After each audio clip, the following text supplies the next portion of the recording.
Consumer debt is something big banks and government policymakers worry about in a macroeconomic kind of way.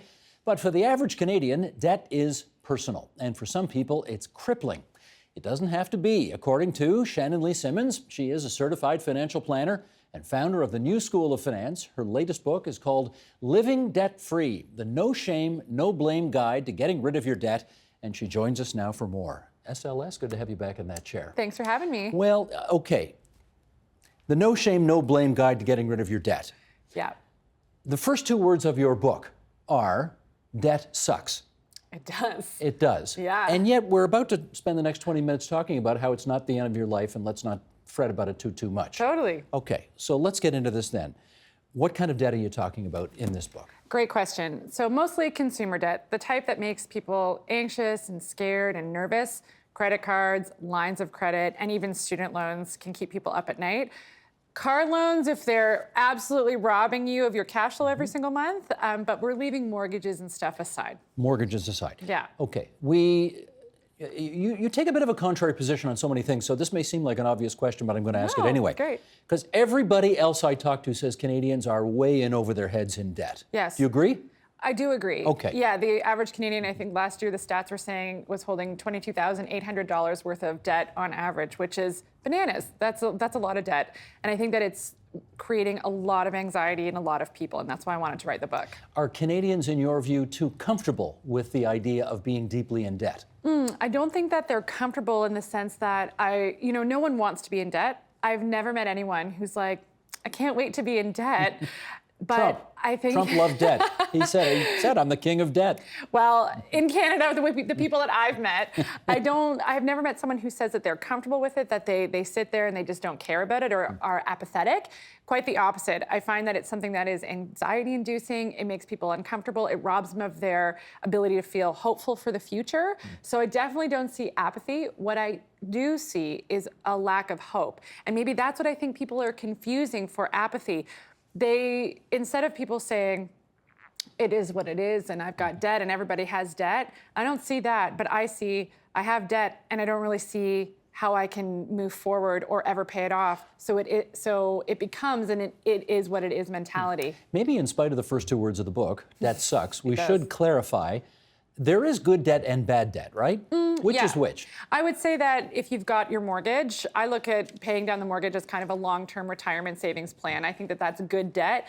It's often not, it is anxiety-inducing if you've got a mortgage that is way too big and you can barely keep it together. But typically speaking, when we're talking about good debt, it's usually attached to an asset. So maybe a manageable car loan or your mortgage, and the other stuff I would say is the bad debt. And student loans are somewhere in the middle, because if you need to up your skill set so you can earn more money down the road, I would argue that that might be an opportunity to go into debt for the greater good of your finances over the long run, but it still makes it a bit of a grind. Yeah, in the short haul. In the short haul, yeah. Why do you think people go into bad debt in the first place?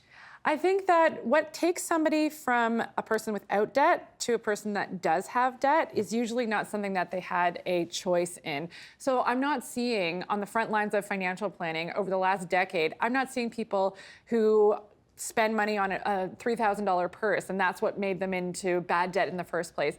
It's typically something like, the furnace broke and I didn't have an emergency savings account. My cat needed surgery. My daughter needed something. Like, there's something happened to them. Life, you call it in the book. Life. You got thrown a financial lemon. You weren't financially prepared for it with an emergency account or a buffer.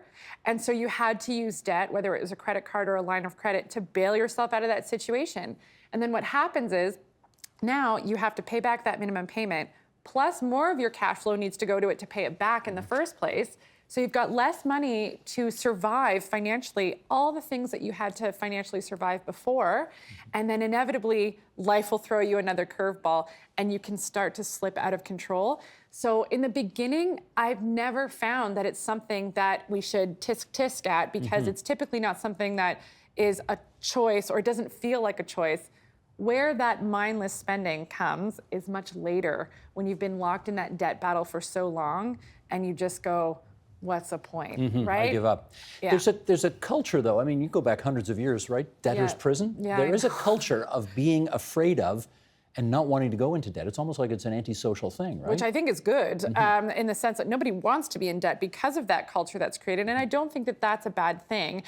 It's stressful, it costs money, it's expensive. So no, we don't necessarily want to be in debt. But I guess I'm saying if you've had to use it and it's something in your life and you're locked in a debt battle, the shaming and the blaming that surrounds it isn't helping anyone get out of it. So it's demotivating. So if you've got debt, sitting there and saying, well, you shouldn't have done that, isn't helping anyone dig themselves out. In reading the book, there were a few places where I thought, wait a second, I got a bone to pick with her on this one. Good. And this may be the first one right here. So let's Okay. read this excerpt from Living Debt Free. No one, you write, no one, and I mean no one, is bad with money. Sure, some people have the information they need to succeed earlier, or maybe they're just luckier. Whether it's housing prices or the stock market, no one knows exactly what's going to happen. It's all risk. Everyone just plays the hand they're dealt the best way they can, and life plays out one way or another. Now, what do you mean no one is bad with money? We all know tons of people who are bad with money. I think that it's a series of choices and decisions based on information and risk tolerance. And so some people have a higher risk tolerance than others. And so if we're saying, so actually, let me put this back on you. Give me an example of someone you think is bad with money. I'll give you the example you gave earlier. We all, at least I think we do, we all know people who go out and buy that $3,000, what kind of purse did you say it was? Oh, I'm not cool enough to know the name brand. Okay, whatever that thing. Dolce and Gabbana. Yeah, there we you all go. go out and buy these kinds of purses, and that some of us ought not to buy because we can't afford them. Right. So That's not smart debt. That's not smart with money. I agree. And so my question would be, what made you feel like you had to buy that purse? So what is going on under the scenes emotionally with you that made you feel like this purse is something that was worth the stress and anxiety that you're gonna have to feel once you swipe that credit card and you can't pay it off later? So a lot of times it comes from inadequacy. There's emotional turmoil that's happening if someone is shopping because they wanna feel better about themselves. So I think that's what we're digging under. And if we can solve that problem, then they're perfectly capable of carrying on. And I think what I mean when I say, what I mean by no one is bad with money is that regardless of what's happened before, so let's say yesterday I bought a $3,000 purse I can't afford. That doesn't dictate my future. I get to choose tomorrow whether I'm going to do something like that again or stop. And everybody is equally capable of stopping behavior that has caused debt in the first place and choosing to be good with money going forward. Okay, but you're a financial planner. Yeah. And the problems that you've just described are far more psychological, psychiatric, use whatever word you want, as opposed to financial planning problems, aren't they? Yes, but I'm also a certified life coach, Steve. So that's where we get into the juicy stuff. Yeah. Okay. It's absolutely both parts. Money, sometimes I argue that financial planning is, 90% life coaching and 10% a spreadsheet. You, I presume, want to reframe debt into something that is more positive. Yes. Why do you think we need to do that? Because it doesn't change the fact that debt needs to be repaid and that person has a long haul, right? If you've got debt and you've got to get serious about paying it down, which this book is all about actually paying it down and staying motivated to do it beyond 3 months, which is typically what I see, then why don't we change our perspective on it to make it something that we want to do? The problem is when we use fear as our motivators to get, this is how much interest, you shouldn't be doing that. People make unrealistic plans and then they try to pay back as much as possible really, really quick, and they inevitably end up failing, and then they give up on their plan altogether, right? So I want to try to avoid that. So if we can reframe our debt and kind of give us a new perspective on it, then we kind of kill that shame and blame mentality that's holding us back, that makes us feel like we want to stick our head in the sand, that we don't want to open our credit card statements, we don't want to open our bank apps because we're so afraid of it. So the classic example that I gave in here, this example is, I hear this like once a week in my office. If somebody has debt from a tax bill, if they were self-employed, they didn't really realize how much money they were supposed to put aside for sales tax and income taxes and all that. So even if they put some aside, they didn't have enough, and now they have $5,000 owing to the government. They paid on a line of credit, and now they have this hangover. So someone who doesn't reframe looks at that every time they open their banking and say, oh, I'm so dumb. I'm so bad with money. Like, I should never have quit my job. I should never have done this. When really, they had a tax bill because their business was profitable. Like, the goal was to make money, and they did, and that's why they have a tax bill. They had most of the information that they needed. They knew they had to put some aside. They just didn't know how much, which is a solvable problem. Here's the new information. Going forward, this is not going to be repeated again. And so now if they open their banking and they see that, instead of beating themselves up, the headspace that they're in is much more Positive. Yeah. I can do this. Okay, fine. I'm not a giant failure. Let's just get on with it then. So your headspace is, 50% of the battle. Well, should we get a little personal here for a second? Sure. I think we can, because you wrote about it in the book. I was vulnerable in that book. You did. You opened yourself up. You told a story about, what was it? You were in the laundry room one day and you realized you're carrying way too much debt, and you burst out into tears, and you did all the things that you now coach people not to do. Absolutely. So I don't put myself on a pedestal as being perfect. When I quit my job to launch my 1-year project where it was this thing called the Barter Babes Project, I was very naive. I wanted to give financial advice to women in exchange for a bartered good or service, so I didn't have to charge them money. And it was this wonderful project that in my head was, so wonderful. And I couldn't pay my rent, obviously, in bartered goods and services. So I ended up blowing through my savings very quickly, quicker than I had anticipated, because I made an unrealistic budget for myself. I was like, well, I'll just live off $35 a week. That should be adequate. No sweat. I can do that. And obviously it wasn't realistic for me. And so I ended up having to use my credit card, and I didn't have an income at the time. And that was a scary feeling. I had never in my life, besides a student loan, but it's a different mindset when you're in school. Mm-hmm. I had never paid for something with the full knowledge I had no way to pay it back. And it was so pain-free, because your debt might have been $300 at the end of the month, but they only asked for 11. Right. And so that moment where you realize that it's a dangerous moment, because you realize that you can still live your life that you want, even if you don't make enough money to do it. And the day of reckoning is somewhere down the road, and you're never going to have to worry about it, except you do. You do, and that day of reckoning does come. And I think that the fear of the day of reckoning is what keeps so many people afraid and sticking their head in the sands, because when we talk about the aggressive and fear-based and that shaming mentality, it makes that day of reckoning seem worse than I think it actually is for so many people. And so we just stick our heads in the sand for longer, because we're so afraid that if we actually take our debt seriously and we actually want to pay it back, we're going to have to eat beans, never leave the house again, pull my kids out of every extracurricular, knuckle down, and that's the reality of it. When my more balanced approach is like, okay, we have to say no to some things, but we can still say yes to others, because you're going to be paying this back for 4 years. There's no way you're going to eat beans for 4 years, like that, and not put your kids in any extracurricular. Like, let's be realistic. Let's just touch on, I got the 3 or 4 expressions that you use in the book, concepts that you use, and we just want to, let's do like a brief sort of 20-second hit on each one of these things. Debt loop. What is a debt loop? That's the thing that keeps you mired in debt and you can't break free. So we kind of touched on it a little bit. Something happens, you take on debt, you have less money to survive your normal life. You usually follow that up with an overly aggressive debt repayment plan. I'll bring my lunch every day. I will never buy a coffee again. We all know that. We've all been there and done that. Something happens, you end up taking on a little bit more debt, you make a second overly aggressive plan, and here you we go fail, again. Yeah. Here we go again. And once you've been looping around for quite some time, eventually you just go, screw it, I can't, I'm a person with debt. That's just who I am. You didn't say screw it in the book. I used the F word. The F-bomb. With an asterisk to keep it classy. Financial tripwires. Yeah, what are they? Those are the things that we trip over and keep us in debt. So there's 2 types. Some of them are things that you can't get out of. So if somebody is sick, or if you're like Kat, needs surgery, I mean, technically you could get out of it, but it's often those are things that people are going to spend whether the money is there or not. And then there are the ones that we have lots of control over. And these tend to be the ones that most people feel the most shame about, because you didn't need to spend that money, but you did anyways. They can be routine, or they can be emotional tripwires. And another word for them is triggers, basically. So the example that I love to use is one woman was overspending. She was like, I have no idea where my money goes. And we kind of looked at everything. And I asked her to highlight, what are the transactions here that you don't remember, that you regret, that feel like, oh, I wish I didn't do that later on, right? And most of the transactions that were happening for her were happening on her lunch break. So she was just going to the mall because it's cold outside and just buying stuff mindlessly, randomly for something to do. This gets back to the behavioral aspect of what you talked about earlier. So once we named that, she was like, oh, I do that. So she just stopped bringing her card on her lunch break, and it was a huge, significant problem solver, yeah. A financial touchstone, what's that? That's the thing that is the motivation beyond the math.